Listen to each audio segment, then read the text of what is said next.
to a speech by Sheikh Arif on the Prophet Muhammad, so all the facts and everything are from him, and I'm just going to reiterate what he said.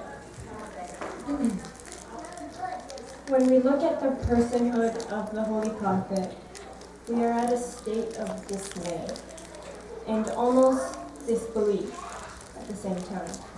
That such a person could have existed within such a short amount of time and transformed the human community in the way he transformed and attained success that he had attained in his own lifetime.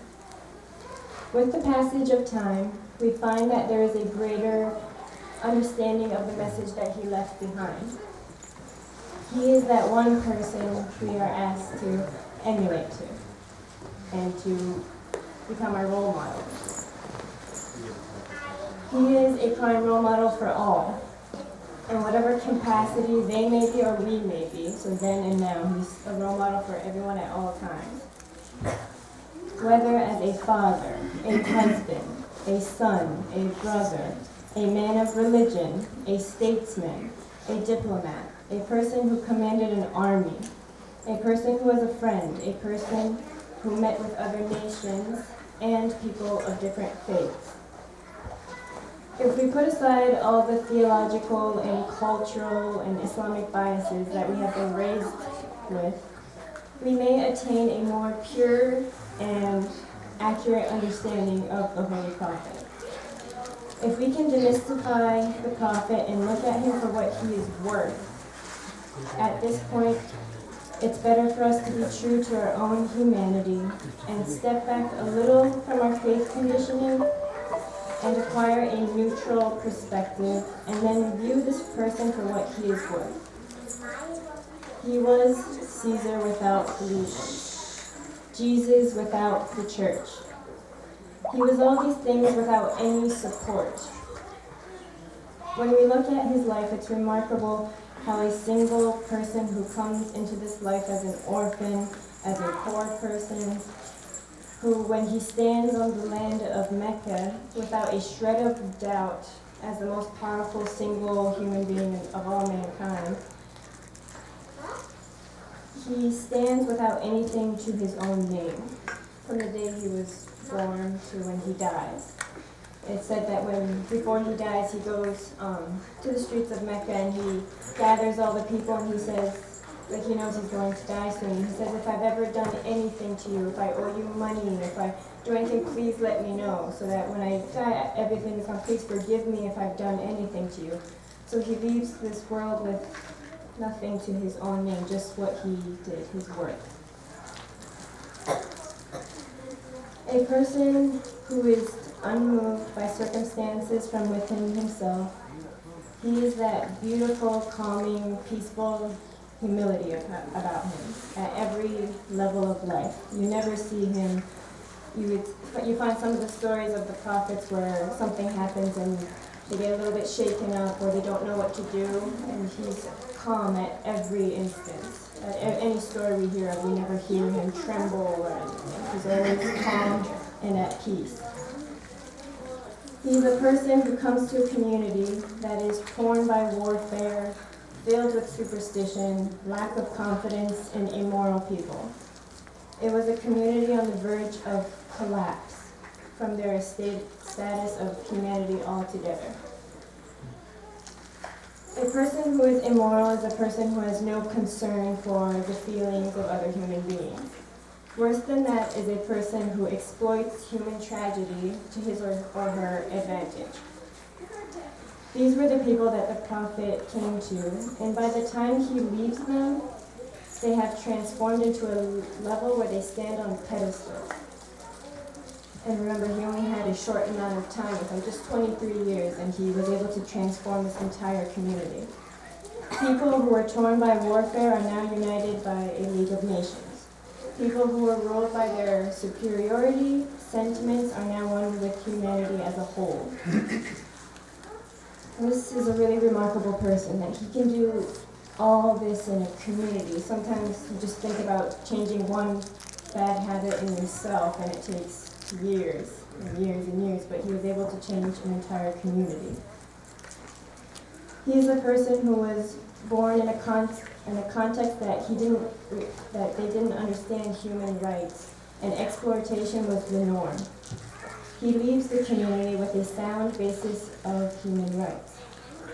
A person who comes to people who are nowhere and leaves them and puts them on a path which contributes to one of the greatest civilizations the world has ever seen. He leaves them as people who are explorers and scientists. And one of the questions that comes up is, how is he able to do this without any grand miracles? We have Prophet Musa with the staff that split the sea. We have Prophet Isa with his breath that he would resurrect the dead. We have Prophet Noah with the flood, Prophet Ibrahim with the fire. And I'm not belittling any of these prophets, but when you hear about Prophet Muhammad, there was no big miracle. There were some miracles, but nothing so grand that all of a sudden all of the people were like, oh, now we must follow you. It was just him. And he did this without any miracles, and he stands and achieves more than the prophets put together could not achieve. So what is the secret to his success? How was he able to do this? Everyone felt comfortable with him. We feel like we can relate to him then and now. We still use him as an example. He was one of them and he's one of us. People feel at ease with him. He was human. He was so human that he made miracles look unreal. There was no place for miracles in the scheme of things. The way he had planned everything, he didn't need a big miracle, like a flood or anything. Look at the way he was in his demeanor. There was no sense of insecurity in this man. His Lord was different from the one we understand. His Islam is different from the one we understand. He never introduced Islam as a religion that ran parallel to the other Abrahamic faiths. His Islam was a way of life that fit humanity in whatever capacity or state at any time. The 12th Imam will come and lead a global human community. He will allow the Jews to be Jews and the Christians to be Christians, and we find this in a hadith. If the 12th Imam is a accumulation of this human trend toward a human existence, which is purposeful, then who was the one who initially started this trend? It was his grandfather, the Prophet Muhammad.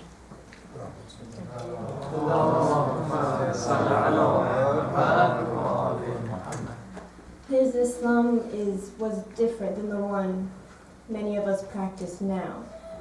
His Islam was a binding force among the rank of the Muslims and the non-Muslims. That's very important. It's not just the Muslims, it's the non-Muslims as well.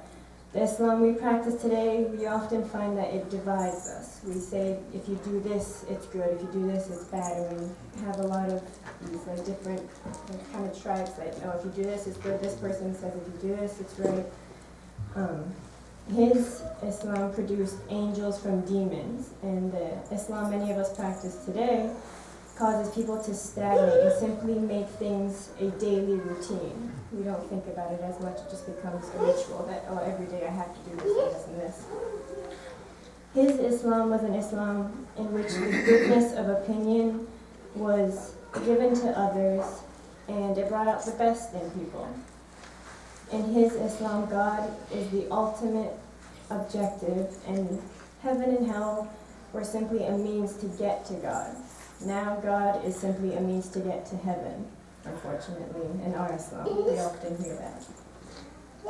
The first key of his success was that he was with the human beings, to the level that the human beings were giving themselves up wholeheartedly to him. They trusted him completely. They found comfort in him. They followed his examples, and they bring out the best in themselves. Second was his inner state of calmness. There was so much peace in his heart. Third, his full and very, very deep connection with Allah subhanahu wa ta'ala. He never swayed from Allah even for a moment. His focus was Allah and solely Allah, every decision, everything he did.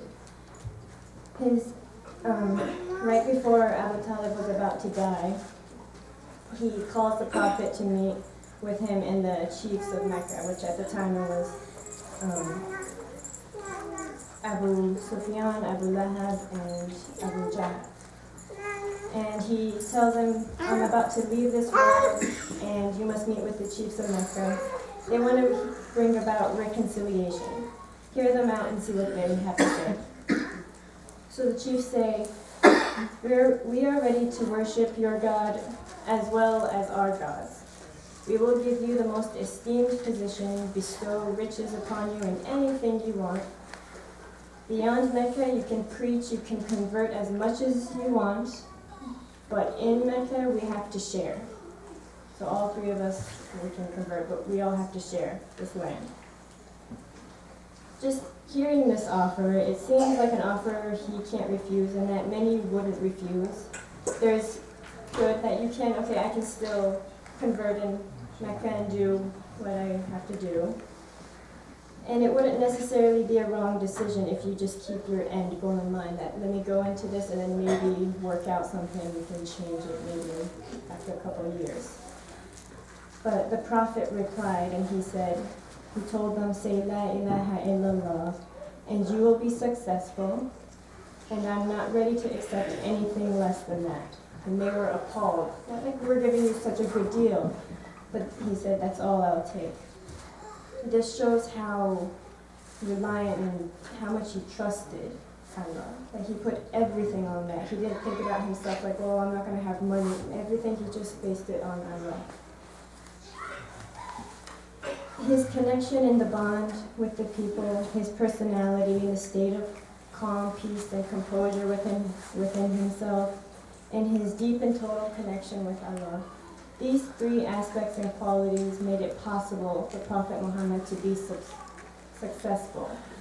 And the substance of the Prophet has not been seen before or after him. And it will not be seen because it sounds frankly impossible to find someone with this much depth and these exact qualities. He comes to a community that is so corrupt and leaves them in 23 years and transforms them to the point where they praise the Quran. And it truly is amazing to leave a community in just 23 years. It's not long, and you completely change them around. So to end, I want us to reflect and review the life of the Prophet. And New Year kind of just passed, so for a New Year's resolution, thought it would be a good idea to pick at least one of his qualities and see if you can practice it and make it a part of your daily life until his next birthday. So for example, saying salam to people. They say no one could have said salam to the Prophet before he would say it back to you. He was always the first to say salam. To whoever you see, just, it's a big thing to do. Being truthful, humble. You can pick any of these and just put one of them into your life and see if you can attain that. And I'd like to end with a loud salawat, and I hope we can all acquire some of his akhlaq and good qualities.